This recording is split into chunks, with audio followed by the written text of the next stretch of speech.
আমি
আইন অনুযায়ী সরকারের প্রধানমন্ত্রী পদের কর্তব্য বিশ্বস্ততার সহিত পালন করিব।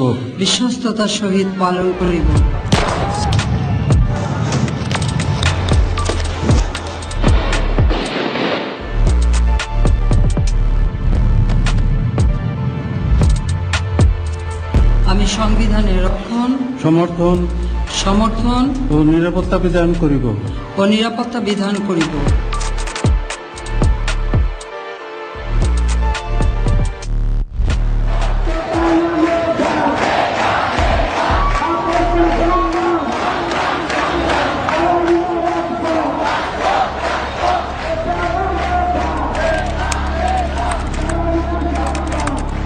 জুলাইয়ের আন্দোলনের প্রেক্ষাপটটা হচ্ছে জুনের 5 তারিখে যে কোর্টের যে আদেশের ভিতর দিয়ে যে আগের যেই সরকারি যে পরিপত্র ছিল পরিপত্র বাতিল করে কোর্টের আদেশ, এটার ভিতর দিয়ে বাংলাদেশের হাজারো সিমটম, ফেসিবাদের হাজারো সিমটম প্রকাশ পায়। যে ধরেন আপনার একটা বাংলাদেশের একটা কোর্ট যে আসলে ক্যাঙ্গারু কোর্টের মতো, গণভবনে বসে শেখ হাসিনা যেটা বলতো ওইটাই জাস্ট কোর্ট ওখানে একটা পেপারের মতো লিখে দিত আর কি। তো এটা স্বাভাবিকভাবে শিক্ষার্থীদের ভিতরে ব্যাপক ক্ষোভ তৈরি করে, কারণ আমাদের দেশের বাস্তবতা বিসিএস বা সরকারি চাকরি এইটা পাবলিক বিশ্ববিদ্যালয়ের শিক্ষার্থীর জন্য বড় একটা লক্ষ্য থাকে। তারপরে আমরা 1 জুলাই থেকে বৈষম্য বিরোধী ছাত্র আন্দোলনের ব্যানারে আন্দোলনটা শুরু করি।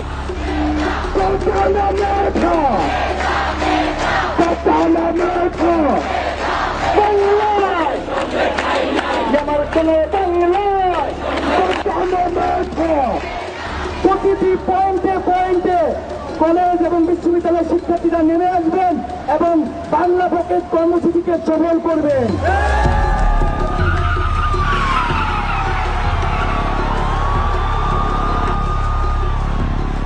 ব্লকেড মিনস কিন্তু অবরোধ, বাট আমরা অবরোধ নামটা ব্যবহার করিনি। তার কারণটা ছিল যে মানুষের মধ্যে যে একটা আতঙ্ক অবরোধের নামে, হরতালের নামে, তো এটাকে আমরা অন্যভাবে রিফ্লেক্ট করার ট্রাই করেছিলাম। আমরা কর্মসূচির দিন প্রচার করেছিলাম যে এই কর্মসূচি এমন কর্মসূচি যার মধ্যে দিয়ে আমরা জনমত তৈরি করব।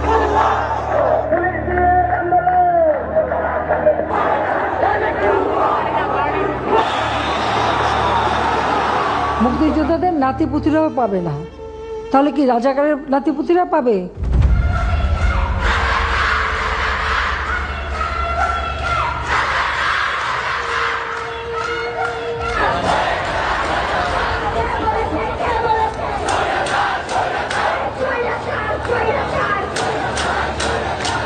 আমাদেরকে রাজাকারের নাতিপুতি বলে, তখন কিন্তু ওই অপমান বোধটাই সবার আসলে ট্রিগার্ড হয় এবং সবাই কিন্তু আসলে অপমানিত হয়েছে। যেটা কোটা বিরোধী সংস্কার আন্দোলনের কতিপয় নেতা যেসব বক্তব্য রেখেছে তার জবাব দেওয়ার জন্য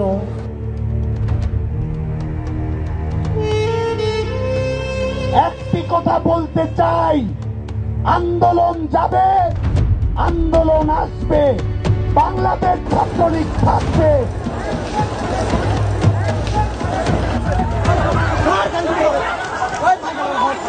আমাদেরকে ছাত্রলীগ মারছে, আমাদের বাজেভাবে পিটাইছে, রক্তাক্ত করছে, কিন্তু আমরা যেটা করেছি 15 তারিখ রাতে আবার ক্যাম্পাসে প্রবেশ করে আমরা কিন্তু কর্মসূচি ঘোষণা দিয়েছি 16 তারিখ বিক্ষোভ মিছিল ও সমাবেশ শহীদ মিনারে।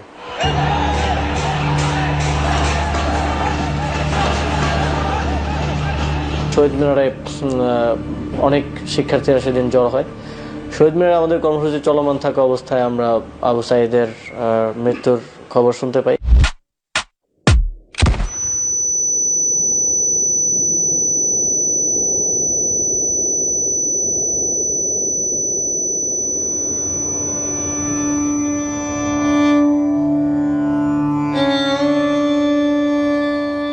ছাত্রগুলা যখন গুলি ছাড়বা ধরেছিল তখন সবাই পাল্টি গেছে, ওই একাই ছিল।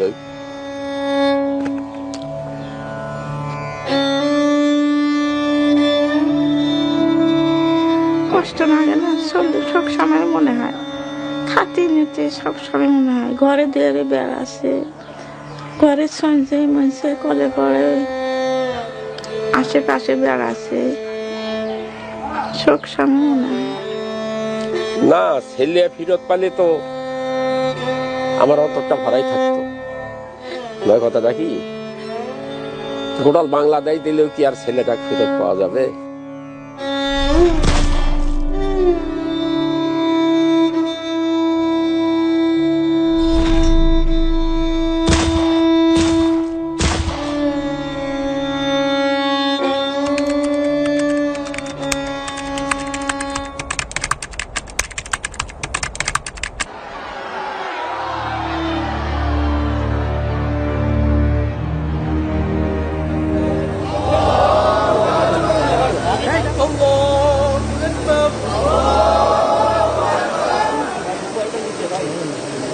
তো জানাজা শেষ হওয়ার সাথে সাথে আমাদের ওই সময়ে কোনিয়া হাসিনার পেটোয়া বাহিনী তারা গুলি করা শুরু করছে। গুলি করা শুরু করার পরে সাথে সাথে সবাই একদম ছিন্ন বিচ্ছিন্ন হয়ে যায়।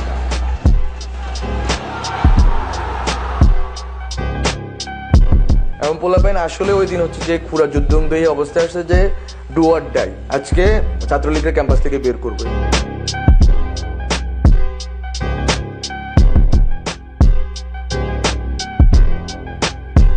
আমরা তো হল পাড়ার সবাইকে বের করে দিচ্ছি বিশ্ববিদ্যালয় প্রশাসন। আগে ছাত্রলীগ বের হয়েছে, পরের দিন তো ছাত্ররা চাচ্ছিল যে বিশ্ববিদ্যালয়কে সেন্টার করে পুরো বাংলাদেশের মুভমেন্টটা আবার দাঁড়ায় যাবে, এবং যেহেতু শহীদ হয়ে গেছে, রক্ত পড়ে গেছে, ফলে তো আমরা রেজিস্টার করব।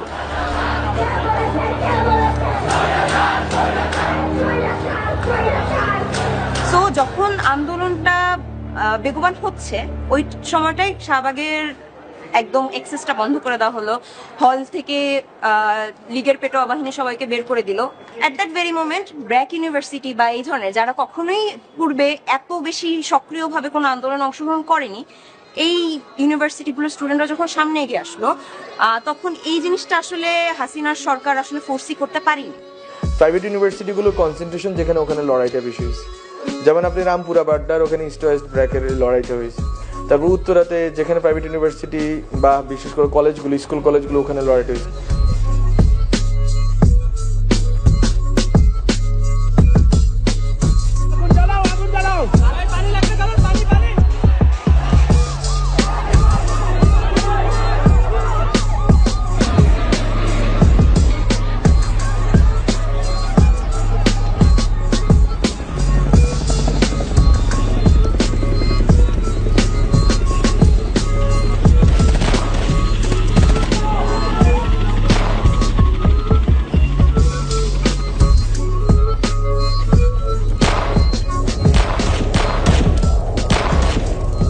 কাজে ছি হাসি না লজ্জায় পাচ্ছি না। মনে করো রবার্ট বুলি আছে না, রবার্ট বুলি খালি ছিটটা যায় গায়ে লাগছে। তো ওই সময়ের একটা ঘটনা যে একটা টিয়ার সেল মাদ্রাসার সামনে মসজিদের সামনে এসে পড়ে, ধোঁয়া উঠতেছে, আমি দৌড়ে গিয়ে সে টিয়ার সেল নিয়ে আবার উল্টা দিকে তাদের ছড়ি মারি। যদিও টিয়ার সেলটা বেশি দূর যায়নি, কিন্তু মানে আমার সাহস এমন মানে বেড়ে গেছে যে তারা আমাদের দিকে মারবে, মুসল্লিদের দিকে মারবে, আমরা এভাবে বসে থাকবো, এটা হতে পারে না।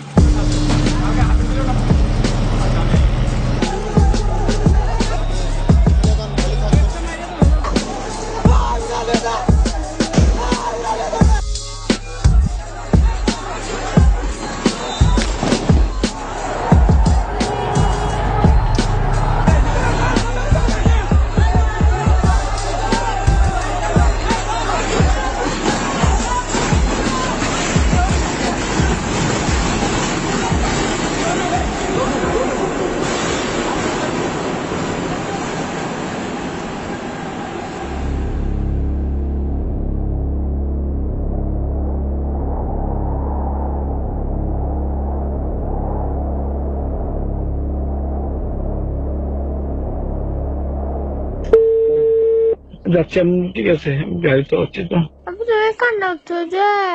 হ্যালো, আমি ওনার মিসেস বলতেছি। জড়িত না?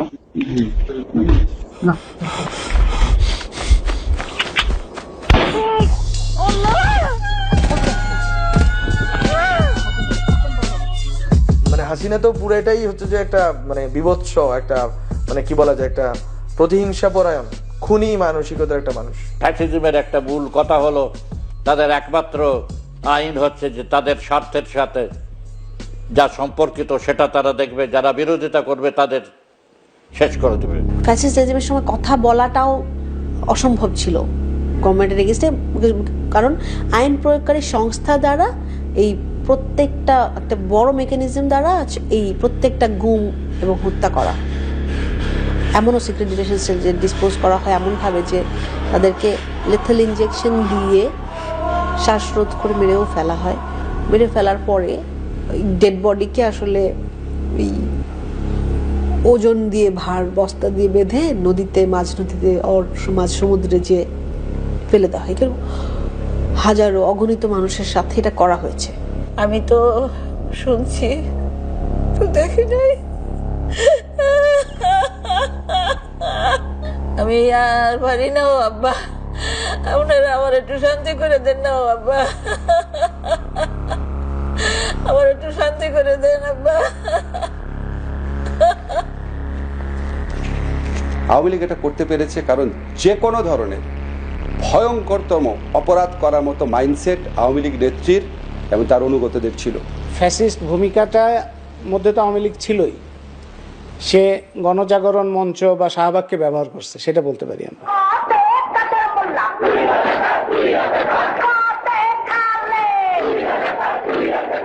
এবং ওইটা আওয়ামী লীগ তখন খুব দ্রুত, এটা আওয়ামী লীগ খুব দক্ষ এইসব বিষয়ে, যে পুরো জিনিসটা তার দখলে নিয়ে আসা। হেফাজতে ইসলাম ঢাকায় তাদের সমাবেশ করতে এসে গণহত্যার শিকার হলো।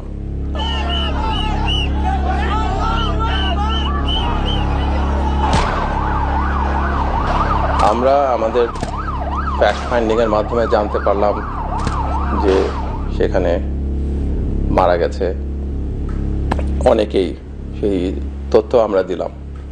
এবং এই আওয়ামী লীগে হচ্ছে সব থেকে বড়, সব থেকে ঘৃণ্য ইতিহাস বিকৃত, এবং সেটা ঘটেছে তাদের শেখ মুজিবকে কেন্দ্র করে। তাদের অন্য কোনো পুঁজি নাই, এবং শেখ মুজিবকে পুঁজি হিসেবে ব্যবহার করে তারা এমনভাবে শেখ মুজিবকে চিত্রিত করতে চেয়েছে যাতে সবই শেখ মুজিব করেছে।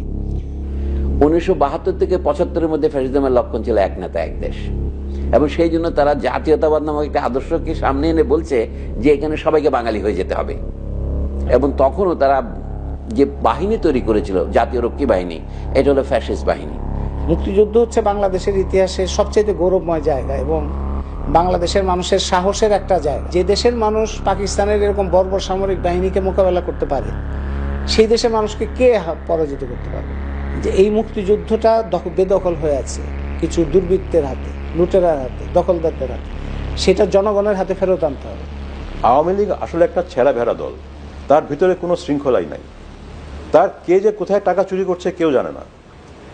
শেষ মুহূর্তে এই যে কিছু কিছু বড় সিন্ডিকেট তারা যে টাকা চুরি করছিল এমন এত বিশাল প্রকারে এবং ব্যাংক ধ্বংস করে দিচ্ছিল, আমাদের রিজার্ভস কমে যাচ্ছিল, এটা তো আওয়ামী লীগের নেতৃত্ব নিশ্চয়ই বুঝেছিল যে এইভাবে চললে তারা ক্ষমতায় টিকে থাকতে পারবে না, কিন্তু তারা থামাতে পারেনি। আপনজন হারাবার বেদনা যে কত কষ্টে তা আমার থেকে আর কে বেশি জানে।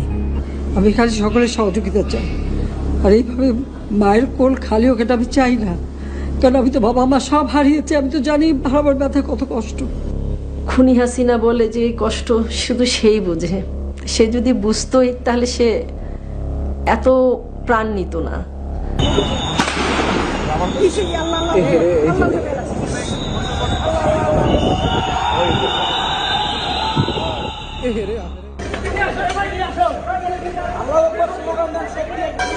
হসপিটালে নেও। আমার ছেলেকে দেখলাম রেখে গেল একটা পায়ের উপরে, অনেকক্ষণ পর 30-35 জন এপিবিএন পুলিশ কর্মকর্তা, 2 জনকে 1 জন ছিল যার নেতৃত্বে এটা হচ্ছিল। ওই ভিডিওটা আমি অনেক কষ্টে ওনাদের কাছ থেকে কালেক্ট করি, কারণ তখনও তো আসলে একটা ভয়ের একটা ভীতির জায়গা ছিল, কেউ মুখ খুলতেছিল না।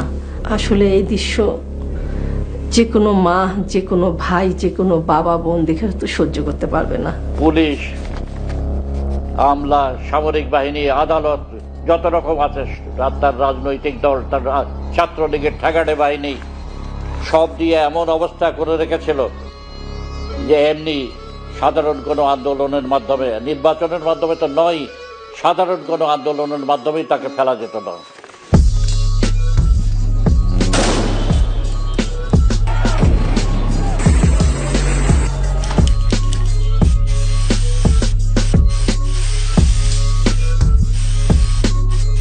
আমি দেখলাম যে আমারই বন্ধু এখানে এই আজিমপুর এলাকায়, তারপরে হচ্ছে গিয়ে ধানমন্ডির ওইদিকে একজনের কাঁধের এখান দিয়ে গুলি গেছে, আরেকজনের পায়ে স্প্লিন্টার লাগছে। এখন যদি আমরা না বলি কিছু, আমরা যদি এখন না কি, তাহলে আঁকাআঁকি করার কোনো মানেই নাই। মানুষ তার বাসাটাই বলা শুরু করছে, কারো আদো আদো হাতে লেখছে, কেউ হচ্ছে যে হয়তো পারতো আঁকতে পারতো তারা আঁকছে, কেউ হয়তো বুঝতে পারছে, ফেসবুকে কিছু কিছু হয়তো ন্যারেটিভ, কিছু কিছু হয়তো ইউটিউবে কিছু ন্যারেটিভ চড়াইছে, ওই কথাগুলো লিখে দিচ্ছে দেয়ালে। সেটা কেউ কাউকে আসলে বলে দেয়নি যে এটা করতে হবে, সেখানে মানুষের একদম নিজের যে চাওয়াটা সেটা উঠে এসেছে। এবং প্রত্যেকটা জায়গায় গ্রাফিতির ধরনটা ভিন্ন ভিন্ন, প্রত্যেকটা জায়গায় লেখনীগুলো ভিন্ন ভিন্ন।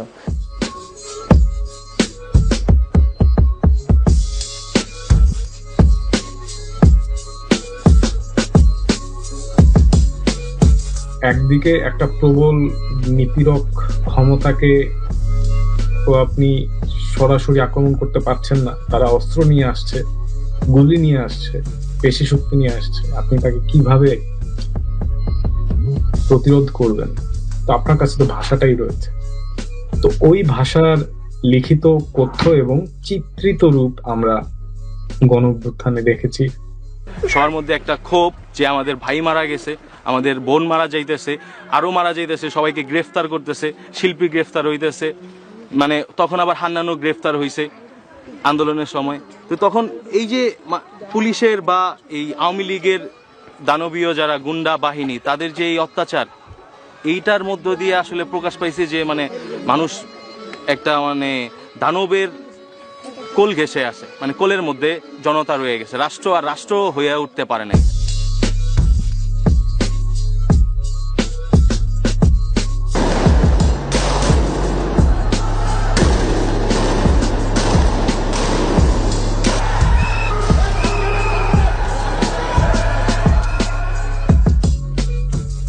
আমার ছেলে অনেক ভালো ছিল, এলাকা তো শান্ত ছিল, এটা বললো তো আমার ভাই আর কথা বলা হবে না, আমার অন্যদিকে আমার প্রশ্ন করতে পারে।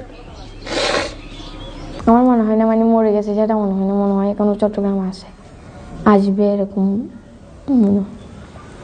এই পৃথিবীটা যদি বিক্রি করা লাগতো, আমি ওনার মৃত্যুর আগে জনতার আগে চলে আসতাম। 6 ঘন্টা লাগে না মাত্র সৌদি আরব আসতে। আমার একামাটা না থাকার কারণে আমি ছেলের জনগণের পাইনি। খুনি হাসিনা সরকার দেশের মানুষের প্রতি দায়বদ্ধতা ছিল না, দেশের মানুষকে ভয় পেত না। যদি খুনি হাসিনা সরকার ভয় পেত, পরের নির্বাচনে যাওয়ার যদি অংশীদারিত্ব থাকতো, তাহলে কিন্তু দিনে দুপুরে প্রকাশ্যে 2000-এরও বেশি মানুষকে হত্যা করতে পারত না। আমরা ইন্টারনেট বন্ধ করতে বাধ্য হই। 4G আমরা কিছুটা আমরা কমিয়ে 2G-তে নিয়ে আসলাম। কেন নিয়ে আসলাম? কখনো ইন্টারনেট শাটডাউন হয়নি। আমরা ইন্টারনেট বন্ধ করিনি, ইন্টারনেট বন্ধ হয়ে গেছে। যখন ইন্টারনেট শাটডাউন করে দিল, এটার ফলে যেটা হয় যে একটা হিউজ সোশ্যাল মুভমেন্ট আপনার ডায়াসপোরা সেকশনে, মানে আমাদের বিদেশিরা করেছিল। দুবাইয়ের বিভিন্ন শহরে বিক্ষোভ মিছিলের অভিযোগে 57 জন প্রবাসী বাংলাদেশিকে গ্রেফতার করেছে দেশটির পুলিশ। যখন রেমিটেন্স কমপ্লিটলি বন্ধ করে দেয়, তখন এটা আমি মনে করি যে একটা বড় ভূমিকা রেখেছিল। আমাদের যত রেমিটেন্স আছে সব আমরা হুন্ডিতে ছাড়বো। আন্দোলনের টাইমে যখন নেট অফ করে দিল, অনেকে সার্ভার বানাইছে, সার্ভার বানায় ইন্টারনেট ছাড়া যোগাযোগ কিন্তু রাখতে পারছে। হ্যাঁ, আমি যেমন এটা যখন দেখলাম, আমি ওয়াও, সরসারি।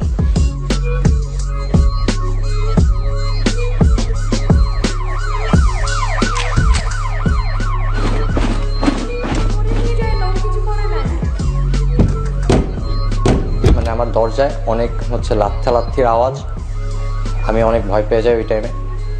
পরে ধাম করে দেখে আমার দরজা ভাঙা হয়। দরজা ভাঙার পর ভিতরে ঢুকে 4-5 জনের মতো ভিতরে ঢোকার পর আমার উপরে গান তাক করার পর আমার উপরে একটি ফায়ার করা হয়। তখন আমি চিৎকার করে উঠছি, তখন ওরা আমার মাথায় পিস্তল ধরে বললো, এখন 144 ধারা চলছে, আপনাকে এখানেই আমরা মেরে রেখে যাব, একটাও সাউন্ড করবেন না, একটাও চিৎকার করবেন না। This was the last blow Hasina, যেটা এই জনগণ এবং একটা ক্যাটাগরি আকারে পুরো বাংলাদেশে তাদেরকে গ্রেপ্তার করে। ব্লক রেড যেটা শুরু হয়েছে, 10,000 স্টুডেন্টকে আপনি মানে উইদিন 2 or 3 ডেজের ভিতরে আপনি গ্রেপ্তার করে ফেলবেন।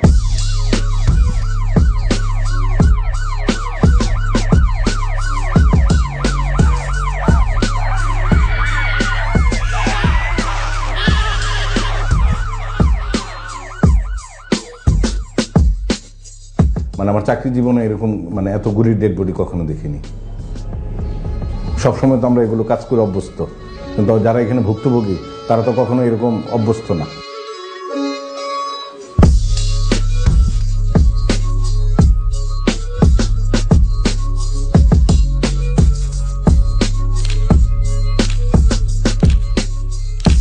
দেখলাম যে একটা লাশ বের করতেছে, পাটা খোলা। তো পাটা হচ্ছে বাচ্চার পা। আমি দেখে খেয়াল করলাম যে এটা বাচ্চার একটা পা। তো আমি ছবি তুলতেছি, ছবি তোলার পর সে আমাকে বলে যে আপনি ছবি তুলছেন কেন? মানে আমার মেয়েকে যদি আপনি ফিরিয়ে দিতে পারেন তাহলে আপনি ছবি তুলেন, না আমার মেয়ের ছবি তুলেন না আপনি। তো ওনার সাথে আসলে আমি কথা বলার সাহস পাচ্ছিলাম না। পরে ওর একটা লোক ওনার সাথে আসছে, ওনাকে আমি জিজ্ঞেস করলাম, ভাই আপনার কি ঘটনা? তখন বললো যে ওর নাম রিয়াগো, ও সাদে খেলা করতে গেছিল, তখন ওর মাথায় গুলি লাগছে।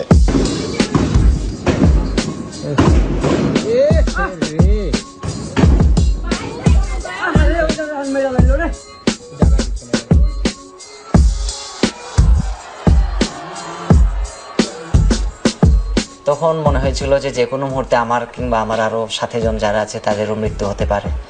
কিন্তু সেই ভয়ে যদি আমরা বসে থাকি, তাহলে যারা প্রাণ দিয়েছেন, শহীদ হয়েছেন, তাদের স্পিরিটকে আমরা সামনে নিতে পারলাম না, তাহলে তো আমাদের পরাজয় বরণ করা হলো।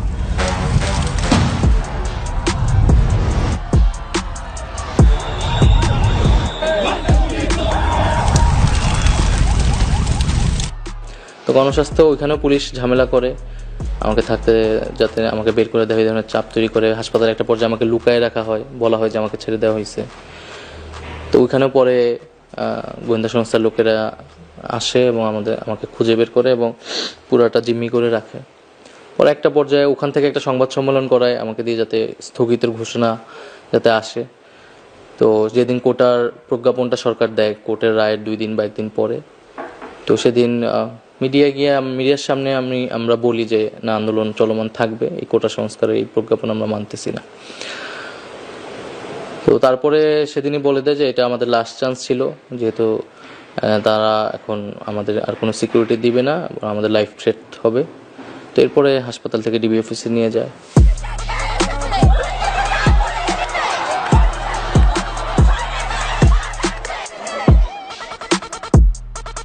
মানে যেই সপ্তাহে হামলা হয়েছে 15, 16, 17, 18, 19, এই শুক্রবার পর্যন্ত হচ্ছে কারফিউ, শনিবার থেকে কারফিউ হচ্ছে।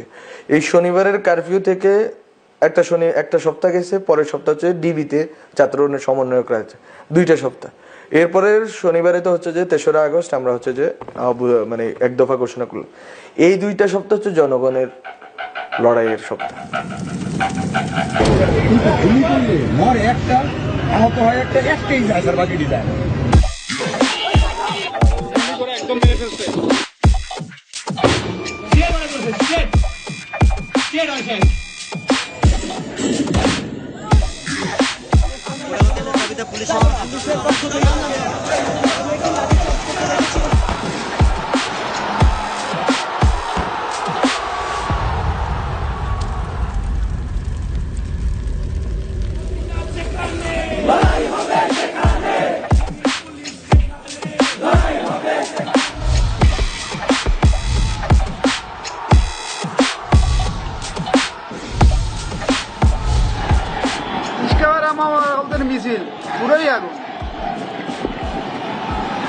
আমার বাইস্তা নাম হয়েছে সাব্বির, পুলিশের সামনে দাঁড়াইয়া বলছে পুলিশ ভুয়া ভুয়া ভুয়া, এটা শঙ্করে। তা পুলিশ তখন আমার বাইস্তারে নির্মমভাবে গুলি করছে, নির্মমভাবে। বাচ্চা মানুষ, বয়স 13 বছর বয়স, গুলি করছে। আমি সহ্য করতে পারলাম না। তখন আমার যত শ্রমিক ভাইরা ছিল তাদেরকে নিয়ে আমরা পুরো রাস্তা নেমে গেছি।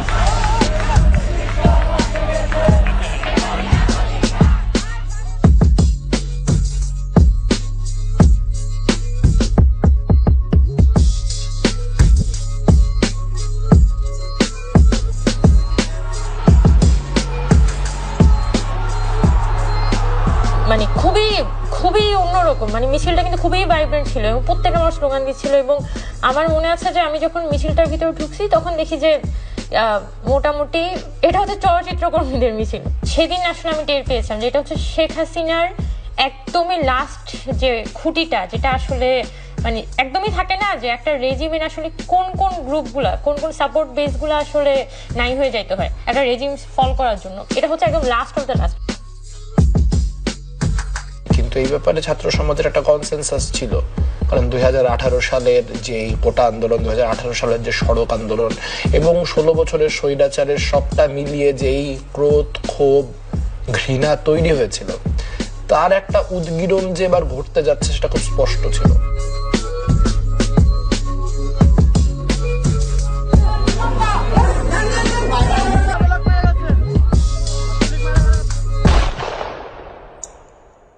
পরে 3রা আগস্টের আগে আর কি, 3রা আগস্টের আগে আবার শহীদ মিনার হয়ে আমরা আবার ঢাকা বিশ্ববিদ্যালয়ে ব্যাক করলাম। ওই দিনে আমরা বুঝছি যে আমরা ব্যাক করছি, আর কেউ ব্যাক করতে পারবে না। আর এটা আর কি, এটা লাস্ট এন্ড গেম হাসিনার জন্য। এবং এক দফা ঘোষণার পরে আসলে আর কোনো কিছু বাকি নেই। আমাদের উদ্দেশ্য তো ছিল এক দফার দিকে নিয়ে যাওয়া। ঠিক আমি বলবো সেদিন থেকে যেদিন আবু সাইদ মারা যায়, আমাদের এক দফাটি হলো শেখ হাসিনা সহ এই সরকারের পতন এবং ফ্যাসিবাদের ছিল।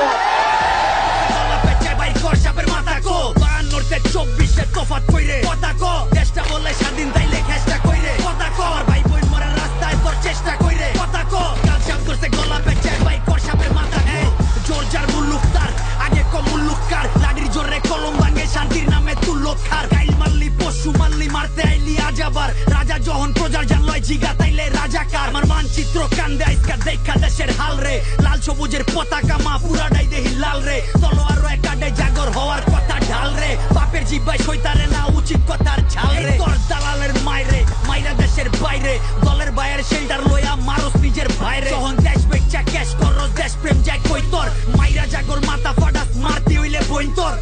পোলা ফ্রন্ট আর আমার ছেলে তো সন্ত্রাস না, আমার ছেলে তো কোনো মাদকাসক্ত না, আমার ছেলে একটা স্টুডেন্ট।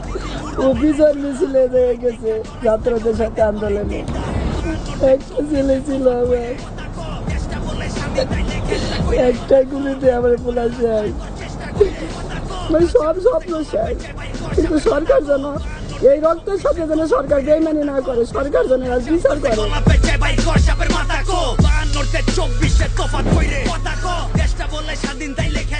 3-4টার মোড় থেকে হাঁসের ডিমটা নিয়ে আসতো, 2টা ডিম আনতো, দুটোটাই আমি তুমি একটা খাওয়া বা না না বা আমি খাই, তুমি আর কদিন বাঁচবা দেখেন তো, তুমি আর কদিন বাঁচবা, তুই তো গেলি যাবে না, আর তুই তো গেলি গা।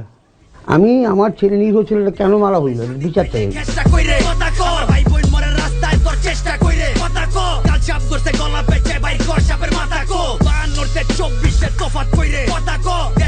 স্বাধীন তাইলে খেষ্টা কইরে কথা কর, ভাই বোন মরে রাস্তায় তোর চেষ্টা কইরে কথা কর, কাল সাপ ধরছে গলা পেঁচায় বাইক কর সাপের মাথা কো, জোর যার মুল্লুক তার আগে কম মুল্লুক কার, লাঠির জোরে কলম ভাঙে শান্তির নামে তুল্লো খার, গাইল মারলি পশু মারলি মারতে আইলি আজ আবার, রাজা যখন প্রজার জানলয় জিগা তাইলে রাজাকার, আমার মানচিত্র কান্দে আইসকা দেখা দেশের হাল রে, লাল সবুজের পতাকা মা পুরাটাই দেহি লাল রে, তলোয়ার একাডে জাগর হওয়ার কথা ঢাল রে, বাপের জিব্বায় সইতারে না উচিত কথার ঝাল রে, তোর দালালের মাইরে মাইরা দেশের বাইরে, দলের বাইরের শেল্টার লইয়া মারুস নিজের ভাইরে, যখন দেশ বেচা ক্যাশ করস দেশ প্রেম যায় কই তোর, মাইরা জাগর মাথা ফাটাস মারতে হইলে বইন তোর, মাইয়া পোলা ফ্রন্ট লাইনে অনলাইনেও সিন্ডা, টোকাই ঘুরে চাকু হাতে ঠোলা চুরি পিন্দা, মারতে আইলে মাইরা দিবি মুর্দা নাইলে জিন্দা, রাইত দেখা ডরাইস না কেউ রাইতের পরেই তিনটা, 52-24 তফাৎ কইরে কথা কো, দেশটা বলে স্বাধীন তাইলে খেষ্টা কইরে কথা কো, ভাই বোন মরে রাস্তায় তোর চেষ্টা কইরে কথা কো,